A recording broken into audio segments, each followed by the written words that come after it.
As the host and judge of the carving and sculpting competition between Team USA and Team Canada today, what kind of criteria will you be judging the competitors on? Well, looking at both teams, the USA and Canada, the most important thing, of course, is using the knives properly. We really wanted to demonstrate that the Chicago cutlery knives are nice and sharp and are able to cut through the cheese and really help them make these monuments look real. So we're looking at that, and also, of course, creativity. Both teams sort of are able to bring creativity and use their own artistic sort of interpretation of the monument. So it was really cool to see. Okay, great. So I also read that you're going to be helping some home chefs nationwide learn the basics of dicing, chopping, and storing their knives. Can you give our readers any hints of what some of your tips might be? I mean, the biggest tip to me as far as using your knives is making them stay nice and sharp. I think a lot of home cooks just sort of let their knives go and they're not real sharp, but you're able to get a much nicer clean edge when you have a sharp knife, and it's also a lot safer in the kitchen, so you won't cut yourself. What's great about the Chicago cutlery knives is they come with a reusable blade protector that comes on the knife as it's packaging. It's much greener because that ends up being the blade protector as well, that when you store it in a drawer, you're much less likely to cut yourself. It also keeps the blade nice and sharp. So those are some of the most important things, I think. Okay, thank you. Heading over to your new restaurant, Girl and the Goat. So it opened a couple months ago. Can you tell me a little bit about the cuisine that's being served there?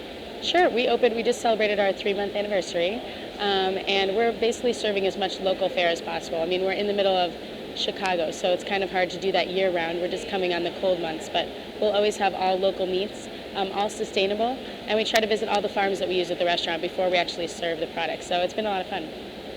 Okay, great. Some of the readers of our website and blog are always in search of some great budget meals. As a chef who cooks gourmet meals, can you give us any tips on how to make a gourmet-tasting meal that won't break the bank? Yeah, I think one of the biggest things that you can do is actually getting whole animals. Let's say you go to the store and you get a whole chicken. You can break that down yourself and save a lot of cost. You can use the breast for one meal and then perhaps the legs for something else, and you can still use the bones to make a stock. As long as you have like a great set of nice sharp knives, you can get off things nice and cleanly.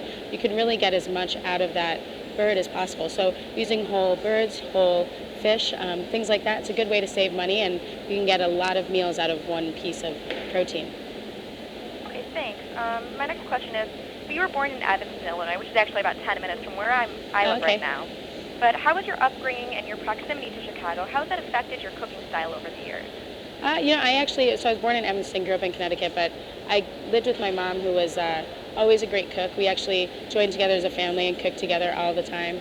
We got together each week and designed the menu for the week, so just doing really comfortable food and having fun in the kitchen really affected the style that I have now, because I think that's some of the most important things. It's all about just flavor and having a good time.